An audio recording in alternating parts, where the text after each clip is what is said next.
Good morning, everyone. This is Calico Kate for a studio update as well as a happy mail. I was at paintgirlee's show and tell.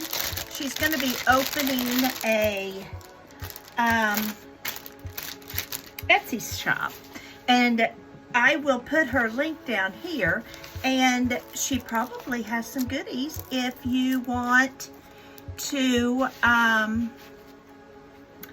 go back in and see anything she might have. I don't know.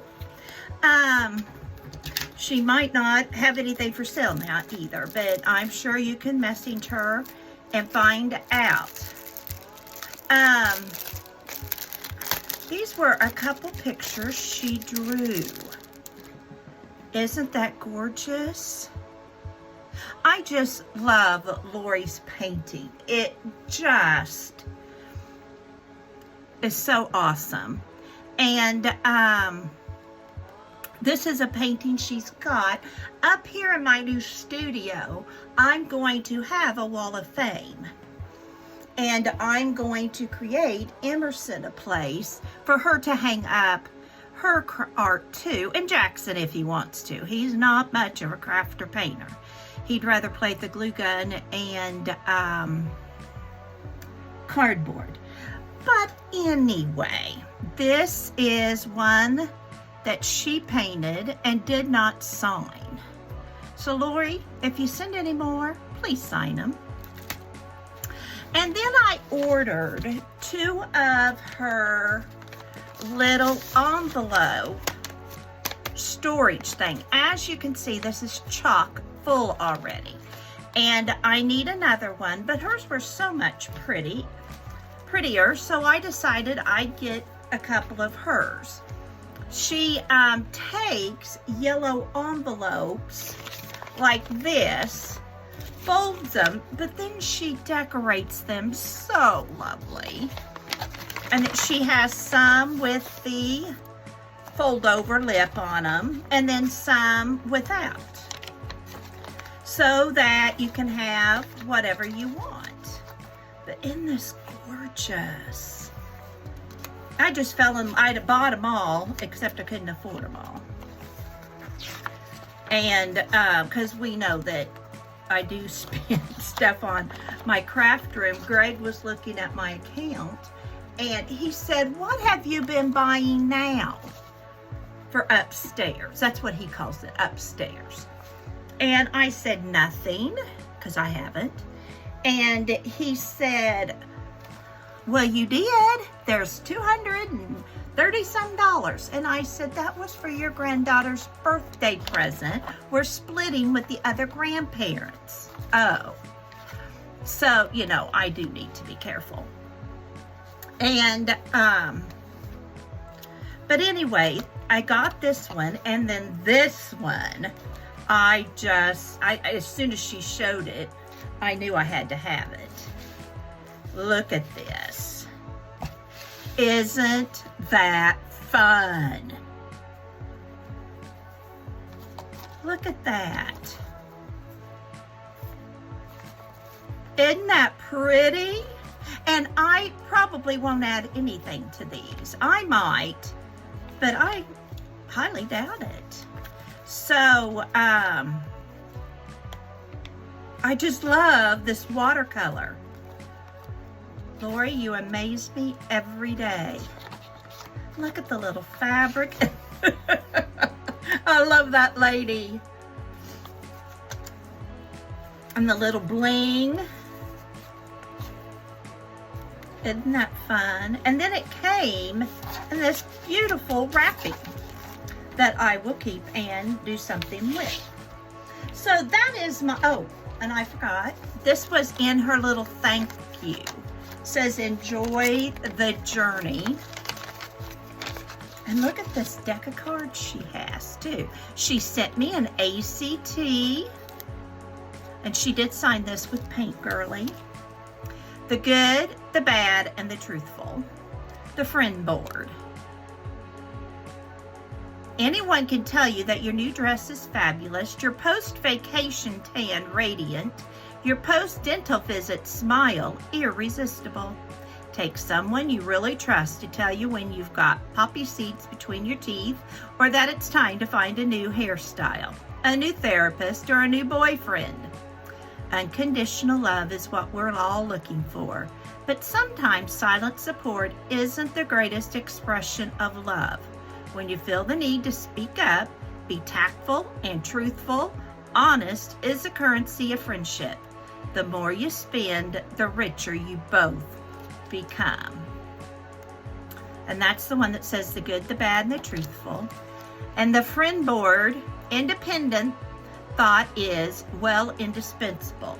But when it comes to the thornier issues of your life, there are some problems that are best resolved by a carefully constituted team of experts.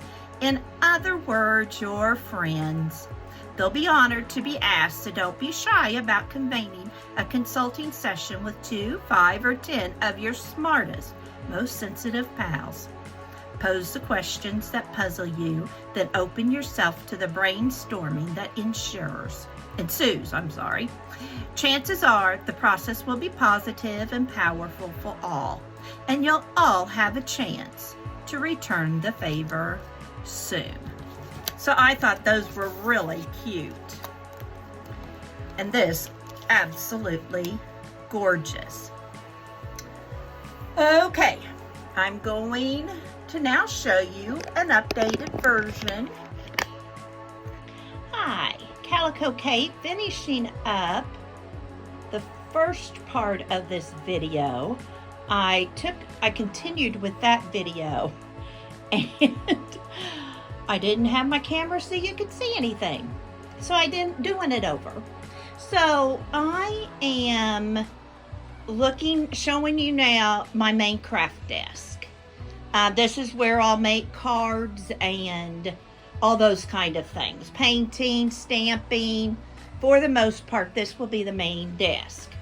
Here in that space will be where I work on journals, which, you know, it's all gonna get spread out, but that's what I'm thinking when the wooden desk that my son was using come in.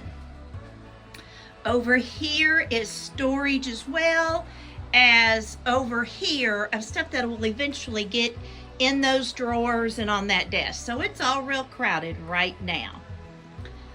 There is just books, and the pink is just projects. The third one is full of old patterns that I have found up here, or I brought from down home. That was my mother-in-law's thread. It's just a board with nails in it. Probably one of the boys made it for her. My measuring tapes. Oh, I can't think of the name of it, but yeah, those pretty strips that look like ruffles. I'll think of it later. My sewing area. The table is my mother's old sewing machine and table. So I'm just using that for storage. This little wooden thing is where I've got seam rippers and that kind of stuff. And down there's more thread and whatnot. Then over here is going to be for my slow stitching. I'm hoping then my slow stitching will stay clean if I don't have paint and stuff on that table. So I'm trying to kind of keep that in a clean area. Back to this dresser is my hole punches. I've got fabric, vintage papers, that kind of stuff. Probably won't stay there, but that's where it is for now. Below this desk is that pink down there is all Emerson's beads. And then I have more of my projects and stuff down there. So that's what's all going to go there. This little yellow shelf, I'm thinking maybe above the table. I don't know. Stuff that needs to go downstairs. I pile the vacuum, anything that goes downstairs, I pile at the top of the stairs, so hopefully I won't forget it. This little stand is not going to go there, but right now it's just got my card stuff there. just so I have it someplace. But when I know I need to move it when they bring that desk up. Right now I have these on my walls. My mother did, I know, one of those. She may have done both of them. This closet at the top is where I'm just storing stuff. That pink stripe basket is canvases and dolls that need to be made into something. The wooden box is extra glue, extra tape, and then that's extra bags. Coming down are napkins, fall, and the top one's all my sewing, for my sewing journal. And then in the blue drawers are all rick-rack things to decorate, clothes when I sew. Then that's all paper that I found up here. In the back are cardboard things that Jackson likes to sew up. That's all my paper. And this wooden cabinet is where I keep my jelly painting, my brush show, all those kind of things. My brain's not working. All those kind of things that are in a box, my wax kits, that stuff. Then over here, my embroidery machine tray thing is sitting on top of the canning stuff. And then there is where I keep my wallpaper, big pieces of paper, and rulers, sewing rulers. In that bag is leftover strips of fabric to make my baskets. In here, I have all my laces. Those are sewn strips for baskets. Yo-yos. In the bottom are more things to decorate, like my Project Dress-A-Girl. In this closet, at the top is old books. I haven't done anything with it, but this is just where I've put old books, some storage, Emerson and Jackson's Painted Rocks we need to spread out, all that kind of stuff. There's the bed with books on it. I still have that shelf I can put stuff on. I can put shelves there, which I'd really like to put up. I had the shelves in the closet, Afghan that my mother made, and then these are just storage closets. This was my husband's bedroom at one point. And the chest are where those old quilts I found are in it, but it has a top tray that's empty. So I still have a place to store stuff. And you know, we all know you never have too much storage. So for right now, I can now craft up here. I can still move stuff around, decorate, and that kind of thing. And now I'll go downstairs and you can see what the living room looks like. But you know, it's not been vacuumed. The vacuum's up here. And away we go downstairs. Thank you. Okay, this is downstairs. You see my ironing? Yeah. There's my ironing. This is something else my mother-in-law embroidered. And then she would have done this as well. I'm assuming she did it. Grandma Ruth might have, but it's washed and it needs to be ironed. There's my little vintage slow stitch. These I'm going to take to a friend's daughter. Sewing back box. Goodness. These I'm going to take to a friend's daughter. Her mother had bought this fabric for her grandchildren, and one of her granddaughters just had a little girl. And even though this is little boy stuff, I've got another one of Hickory Dickory Dock I'm going to make so that she has that fabric. I have 10 Project Dress-A-Girl fabric here that's cut out to do something with. And here's just some snippets that were down here in the pile. So I'll get to working on those, but I have them out so I can iron them when I get the ironing board out. This is dusty, it's dirty, it needs a really good cleaning. So that's next on my list. Okay, this is where I keep fabric. It's closed in, it'll keep it clean and away from the sunlight. This is where I have various fabric, leather, stuff for the embroidery machine that will probably, some of it'll go back upstairs, but for now it's in there and it doesn't hurt a thing. This is my flannel. So that's all in there. Then I put yarn in the bottom. And then up on top are all my panels. On the right are the panels that I've started that I want to get finished up. But again, in these cabinets are where they're going to stay clean. And then this is all empty. So that may be where I keep like my sewing box and the stuff that you use when you sew but's just not pretty. I may put in this far one because you really don't see it. Up high is storage that I will eventually take upstairs. The brown box came from my side of the family. The old picnic table Greg found over at his grandmother's old shed right after we got married. He said it's ugly, it's dented and rusty. I knew you would like it. There you go.